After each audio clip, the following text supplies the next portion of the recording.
Speaking of Walgreens, I finally got a call back from them, and the manager of that store was defending their actions and saying that she put up signs saying that this was not 2 for 1. I said there were no signs, no signs in that store whatsoever. Yes, I did. Yes, I did. I put the 2 for 1 on what you can get. I said that's not the same thing as saying you can't get these. And again, online they let you get Physicians Formula. Oh well, I put up signs like like that's just the way it is because you say so. You don't have to honor it. I couldn't believe that. And I was gonna tell her, I already got the points, but then I realized I can't use the points until I hit 10,000. So she says, well, I'm gonna give you the $6 back, because I was ready to go at it with her, because I'm like, that is bull crap. You cannot pick and choose what you want to honor in that circular and what you don't.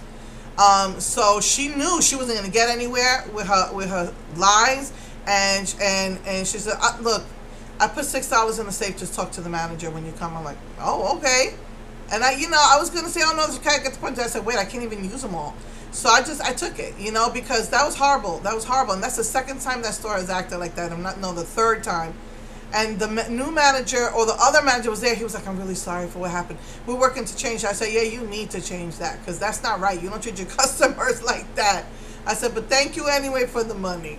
And then I ran. So I got that. I ran all my errands. I did everything I had to do, and then Wednesday I was gonna get ready to do a video. So Saturday my daughter was saying she was in pain, and this is like the third time in 2 months that she's been in a lot of pain. And I know I took her to the doctor, and the doctor's like, "Oh, I don't need to take an X-ray. We took one like a year and a half ago, and it's just her arthritis." They gave her the medication, and the medication was giving her insomnia. And so I looked up the side effects, and one of the more serious side effects is weight gain. That will probably explain why I'm almost the same weight I was before I wound up in the hospital 4 years ago. And I stopped taking the medication too. So, since I had my injections, I don't really feel that much pain anymore. So I don't really need the meloxicam. I could just get away with taking my Aleve, and I get the store brand too because I get a big giant bottle, and it's been good. It is sensitive. I can't overdo it. So,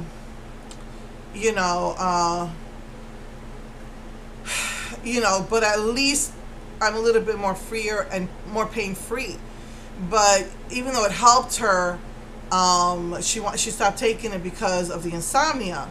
I know I got called from. I kept getting called. It was right after the hurricane. I was getting called. "Oh, we're waiting for you in the hospital. Don't forget you have an appointment." I'm like, "What, for surgery?" And I called the doctor. I told the MA. I left a message. "We're done. That says it's not going to happen. There's a problem with communication here. This is right after the hurricane. I'm trying to get food. I'm trying to get around flooding. That's over. I'm done. I'm just going to keep taking the new pills that I've gotten, to apple cider pills, it's called the Stone Buster pills. I'm just going to keep doing that. I'm done with these urologists. If worse comes to worse, I'm going to go out to Pasadena. Seriously, I'm like done with these doctors. But as far as I spoke to the insurance company, and I'm not getting a bill for no anesthesia since I didn't get any, and so that was good news. I know that I'm telling you a lot of issues with the insurances, medical insurances. I had a really hard time with my husband getting his appointment. They wound up charging him for something that was wrong and all. And so, I mean, these insurance, I'm telling you, it was like crazy. Like they were charging for something that they shouldn't have, and the insurance they had to do a new code, and so it wound up he got a free visit because he needed it. That was great. So I was doing great with my shots. A lot less pain, a lot more freer movement. And my husband got his free appointment, and not necessarily free, but to make up for what was charged to him. And I was ready to do my makeup video last week, and my daughter woke up in severe pain, and I made a doctor's. I I had to do some things, so I had to pay my car registration. So I said, look, I made your appointment for the afternoon because I really need to take care of this. She was just in tears. And I was like, you know, I knew the doctor wasn't going to relieve her pain. All she could do was order x-rays. And so since she was in tears from the pain, I was like, she needs immediate pain relief.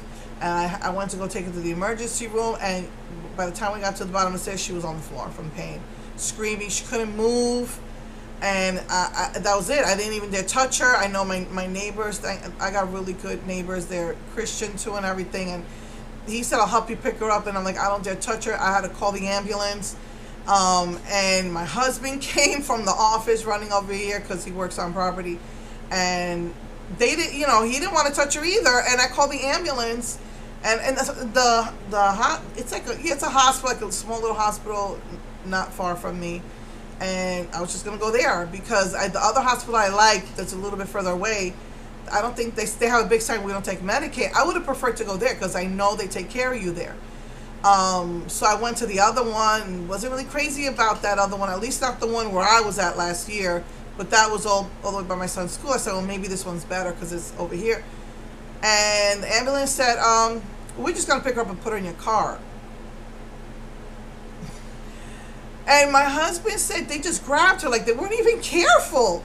They picked her up, they put her in a stretcher, brought the stretcher to my car, and I wound up driving her myself. I was like, what? And I mean, I think if they would have taken her, they would have taken her directly to one of the rooms, I think. I don't know.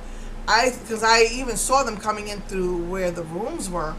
And, you know, so now I'm in the waiting area. She cannot move. She's in they had to put her in a wheelchair. She couldn't walk at all. It was just horrible. Just crying from the pain, screaming from the pain. We're in the waiting room now, and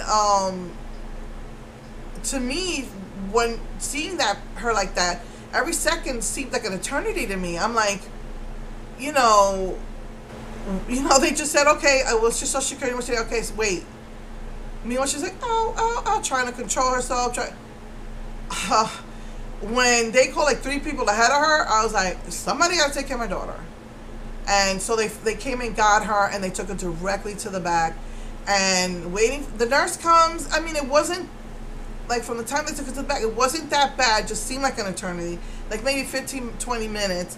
And then they brought her into the room, and maybe I would say maybe 15, 20 minutes, a nurse comes in. And she's like, how can I, what's wrong? And we explained that she's got severe arthritis, but that, come on, this pain is not just arthritis. Something has got to be wrong more than that. And can you give her something for pain? Oh, no. This is the nurse. Oh, no. We have to wait for the doctor. The doctor took about another hour to come. And my daughter is in such severe pain. And she's telling my daughter to get up. My daughter couldn't move. So when my daughter was trying to get up, she's screaming. It wasn't even a doctor. It's a nurse practitioner. Well, if it's a nurse and a nurse, why can't the nurse give her something to alleviate pain? This nurse, you could tell when she walked in that you just get a really bad vibe from her. And she's trying to talk to me, and you could tell that, I was like jumping out of my skin from anxiety, and she's like taking it personally. And then she's telling my daughter to move. And my daughter screamed out of pain. She says, I'm leaving. Oh my goodness, are you serious? I was like, you're not going to take care of her pain? You're just going to walk out and leave her like this? And she's like, well, I can't talk to her. I said, look, my daughter has disabilities. She can't express herself properly. Let me communicate with her. So I tried to explain to her, what was going on. And, Stephanie is in pain. She already has vocabulary, limited vocabulary, so she's not explaining herself that good, that well. And I said, why do you need to know exact? You know it's in the lower back. Just can't you give her something? Well, I need to know exactly where it is. And I was like, okay. I'm thinking that's because they're going to give her a shot right there. No. They shot her in both arms. It's like, really? Anyway, that lady, you could tell she had on a smile that masked her hostility.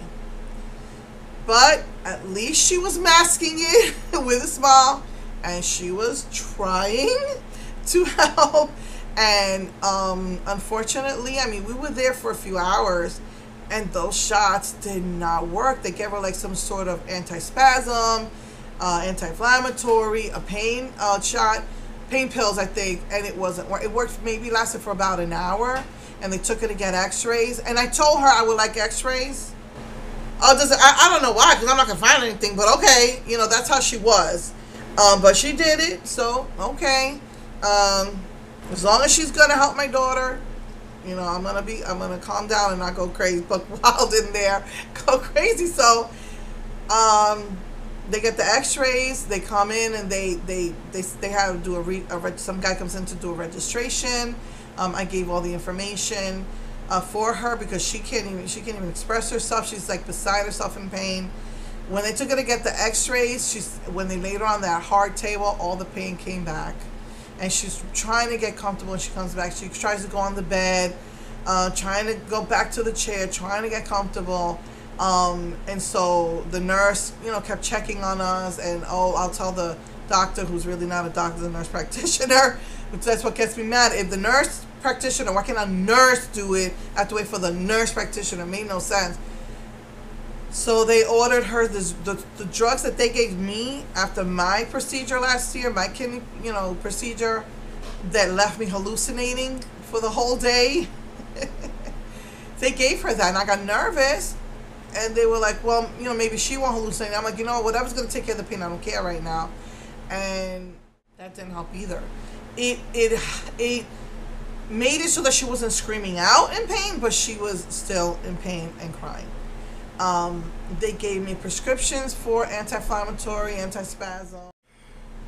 So they gave me like tramadol, they gave me anti-spasmodic, they gave her an anti-inflammatory, and I had to go to the pharmacy, and she's just in the car waiting, and I took them about half an hour to fill it, and I felt bad. She's calling me, when are you going to get, I'm in pain. Bring it out to her. She takes it. It takes the edge off, but it really wasn't taking away the pain. When she got home, she's trying to get comfortable, poor thing. She got a heat pack. They told her if you could put heat on it. I have a heat pack. I keep it in the freezer because it's cold and hot. So if so you need ice, it's there. If you need to heat it up, you put it in the microwave, and that is the only thing that alleviated her pain. And so she was just wearing that for 2 or 3 days straight. She was taking the meds like maybe once a day. They say you could take it every 8 hours. I only got like 10. And the next day I was on that phone calling up doctors, trying to get her, they said she needed a specialist and an MRI because they're not finding anything in the x-ray. And they were going to wheel her out of the hospital. And I said, oh wait, I never got copies of her registration. And so they said, okay, let me go find them. And the guy that was going to wheel her out, they come back, and the girl comes back and says he left. That's irresponsible. Oh, give me excuses. Like they didn't they got the x-rays, but they couldn't tell me what was wrong or if there was anything wrong until they got back the notes from the technician.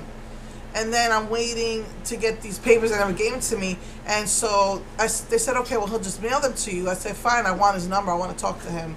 And, because my daughter signed stuff, you signed stuff. I want to know what we signed. And, you get the gist. You look it over real quick. And then the guy's like, oh, you can wheel her out. I'm like, really? Aren't they supposed to do it? I'm like, whatever, let me just get out of here. But anyway, it took about 2 days for her to finally get alleviation where she didn't need to take the pills like every 8 hours. And she was really just taking them like morning and night and then just once a day. And I immediately called. I was told who took her insurance. And I immediately called.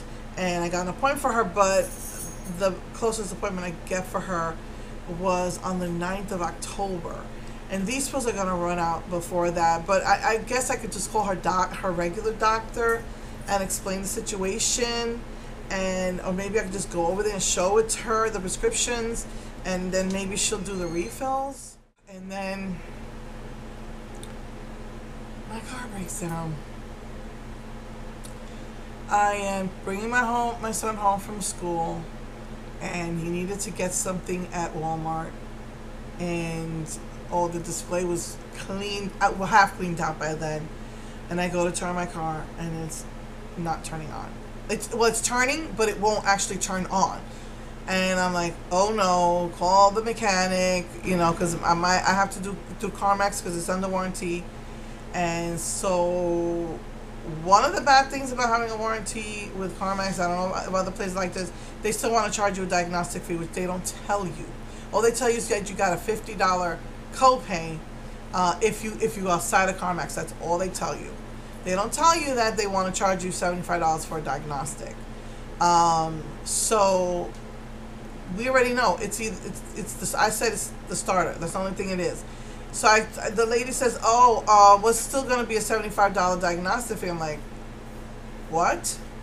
I said, you know what? Rather than go, there's other places that give you free diagnostics. I said, this is covered, right? Just let me know if it's covered or not, because I'll just go somewhere else. The mechanic gets on the phone with me. He is so cool. He takes care of me, and he said, it's going to be either that or the alternator. Just get your battery checked. Make sure it's not your battery.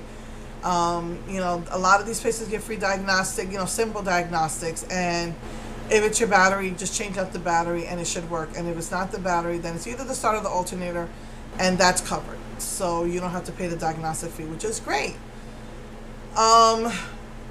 This car is not starting. This was already late in the day. The next day we go out, and we were not near the house, and because my husband had his appointment, and it's not, it's doing the same thing, just turning, but it won't actually turn on. So we, thank goodness, we get to the doctor, take care of everything, and I didn't get to do the registration because I was in an emergency, and I really had to get this taken care of, and before the end of the month, as soon as possible, actually. And then we went to one of these places, O'Reilly's, and they said your battery's bad.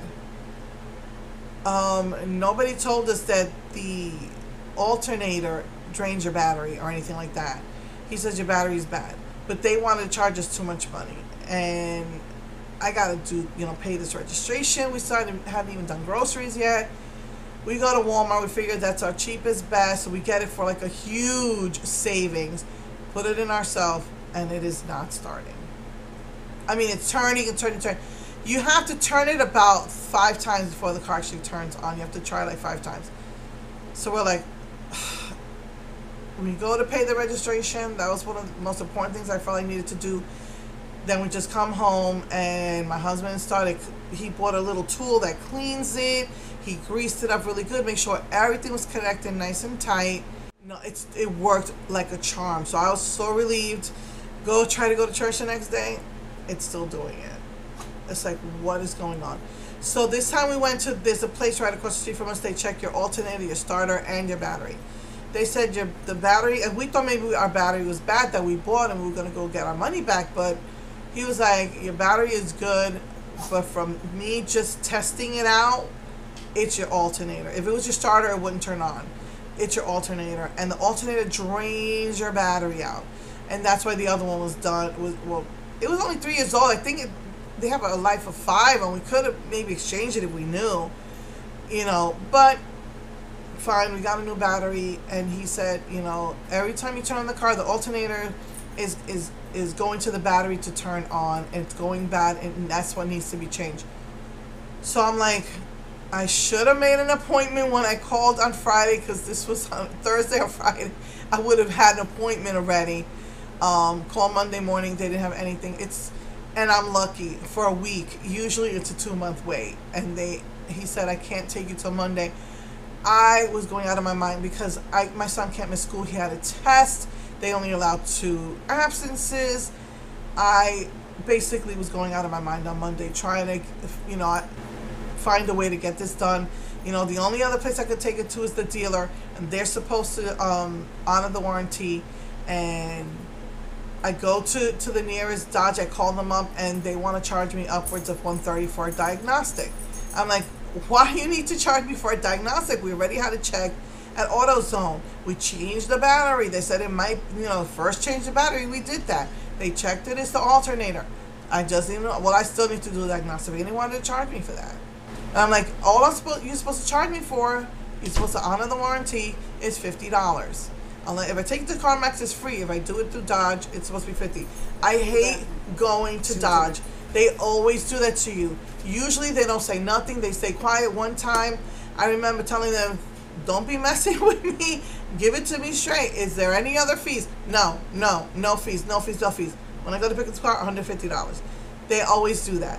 And they will find an excuse to charge it to you. They'll say, well, if it's the alternator, and we're just going to change the alternator, then I won't charge it to you. I'll do the warranty. But it might not be that. And blah, blah, blah, blah. And my technician, I was like, I wasted all our money on the battery. We only had a tiny bit of money to do groceries with. Is this guy for real? Call another place that literally, he works with CarMax because of Hurricane Harvey. He's got his cars take 3 days. He's on a waiting list. You're on a waiting list for 3 days to be seen, and you have to leave your car there. I'm like, and this is out up in Houston. I'm like, how am I supposed to get home? Uber. You know how much Uber costs? Because I don't live near Houston. Well, I live near it, but I'm far. I'm like, this is not gonna work. I was a mess. My son's going to school. He had a test. He's flipping. I'm flipping. So he emails the teacher, and then my mom was stuck in PR during the hurricane. We were worried sick. I was in tears Sunday. On top of everything else, my mom is in Puerto Rico during a hurricane, stuck at a hot, sweaty airport trying to get back. Her flight back was Friday. It was postponed till Sunday, and they still said that they had to cancel. They said no flights until the following week. Finally, they had 2 flights going out, and my mom was not able to take the one to New York. She had to take the one going to Georgia, and then that one would take her to New York. She could not take a bath for days, sweating, hot, because the electricity was done. Whatever generators they had was just to keep the lights on. They couldn't turn on the air conditioners. It was horrible. Everybody sweating, dirty, stinky. All she could get was sandwiches to eat. She had to pay for them, by the way. I think they offered her water. I'm not sure. I think they offered her free water, but that was about it. Like, they still had to buy what they had at the airport, and it was like muffins, coffee, and sandwiches. And she said the sandwiches were so salty. But no communication. And me, my brother, and my sister were like beside ourselves with worry for her. So on top of my daughter being in pain and having the stress of the car and not being able to take my son to school, my mom is stuck. And she would, no service, no AT&T, no T-Mobile, none of the services were working except for Verizon. And so she found someone with a Verizon phone just so she could tell us she's okay. And so I think she would do that like once a day. Find a way to even texting wasn't working. Sometimes they would get through, sometimes it wouldn't. But we were worried sick. I was sick because I didn't know that they had food, because if you don't have, I thought that they said that it's a total blackout out there, and I thought there was no food for her, and I'm worried sick. And I'm a Puerto Rican mom. I can't see my family go hungry. I was worried sick. We were all beside ourselves, worried sick for my mom. I was in tears when I went to church on Sunday. So on top of this car acting up and my daughter being in pain, oh my goodness. And so finally she was able to tell, my sister. She would call my sister, and then my sister would tell me and my brother that she finally got out on a plane going to Georgia. And that from there they would give her a connecting flight, and they gave her a voucher for a hotel, but the hotel wouldn't accept the voucher. But at least she was able to take a shower and to sleep. And they gave her free breakfast. So she was good, and then she started texting me, I'm okay, this and that. But we were all a mess. We were a mess. I'm over here, my mom's in her 70s, and I was just worried my mom's going to be dead in PR from starvation, and we're not going to know. I mean, thank God she was home. So, so by Monday, I finally was able to talk to her, so that was good. I was just worried sick out of my mind, though, because I mean I was just like stressed out of my mind because okay, now my son's got his test. What am I gonna do if I can't get this car take him back and forth to school? Because basically what I was going to do was just drive him to school, and then I had to drive my daughter to her appointment and then come, pick him up, come home. No, they said that that alternator is going to go. It's going to keep draining your battery unless you have one of those machines or you can get someone to give you a boost. That battery's going to keep draining, and once the alternator's going to drain and dry, and then you're going to have to get a new one, which they said wouldn't be bad, if we had a boost or if we had a charger, because since it's new, we could just exchange it. But once the alternator goes, that's it. It's done, and you are stuck. So my husband was like, "Oh, you can't take him to school." I'm like, "But he's gonna miss his test." I was like a mess. I was surprised that I slept. I think I just slept from exhaustion. Woke up 5 o'clock in the morning, tossing and turning and worrying, and my husband's office supervisor said we could borrow a car, not for Tuesday, but for Thursday. He has 2 days of school, and the teacher got back to my son and said it's okay, he can take his test on Thursday as long as we go early. So that was such a relief. My mom was home, so Tuesday morning my mom is home. The teacher tells him he could take his test on Thursday, and my husband's supervisor says we could borrow her car. What a relief. I was like, thank you, Jesus, because I was like, I woke up wee hours in the morning like, what am I going to do? What am I going to do? My son can't, I don't want him to fail. I'm like, God, please tell me what to do. Maybe I can rent a car. I don't know what to do, because they were saying, they're saying, oh, car rentals as little as $10 a day. But then when you go on the website, it's like $30, $40, $50, $60, $70. I'm just trying to think, what can I do? What can I do? God, help me think, what can I do? And I had some ideas what I could do, but, since she said that he didn't have to take the test till Tuesday, and I was like, that's actually good, because they gave me an hour and a half to take the test, and I would have just been there an hour and a half,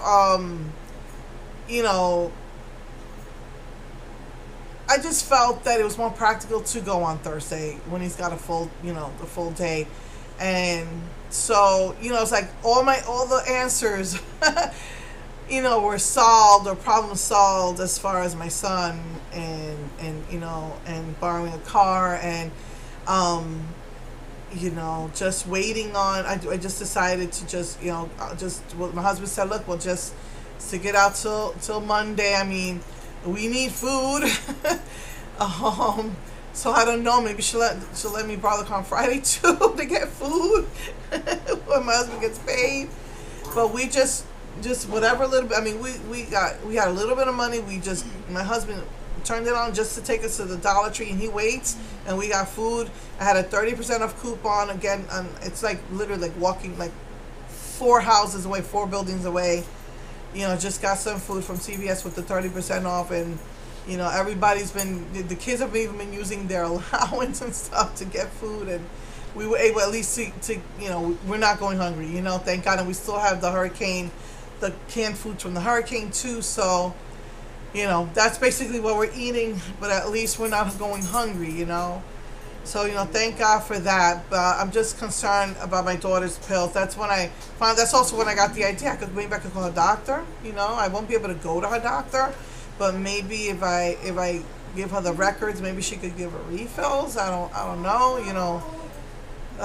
So thank God, I was like praying from 5 o'clock in the morning because I could not sleep, and I felt like all the answers, came. Thank God. And so just pray that it turns on. It's like you gotta do it like 4 or 5 times before it turns on. But as long as I could just get to the mechanic, which is like 3 towns away, 45-minute drive to an hour. But as long as I can just get it to him, I think I'll be okay, and they'll just take care of me.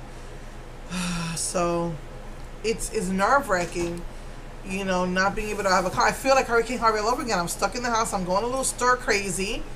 I can't do nothing. Can't go nowhere. I can't. But tomorrow, hopefully, I gotta get together with the lady today, his supervisor, ask when I can get the key from her, and I know tomorrow's gonna be a long day because he got to go super early. You know, take his classes plus do his test plus go to financial aid. So, so that's what happened. My daughter is bearable. She's able to walk without a cane now. Able to get around the house without a cane. She's a little bit more active now, doing stuff, and so hopefully tomorrow will go smoothly. And then Monday this car will start so I can take it to the mechanic because I don't know what he cannot, he already missed one day of school, he's only allowed 2 absences, so see what happens. So anyway, that's what happened, been happening with us. So yeah, so see you next week with the last color. And again, be on the lookout for the holiday stuff, because I remember last year, I know HEB got it, and I think very little Walgreens got it, and I think CVS got them in. Oh yeah, and a Five Below got them in like the second week of October. So be on the lookout for that. So yes, I will see you guys next week, and hopefully, you know, my car will be fixed. All right, love you all. Mwah. Bye.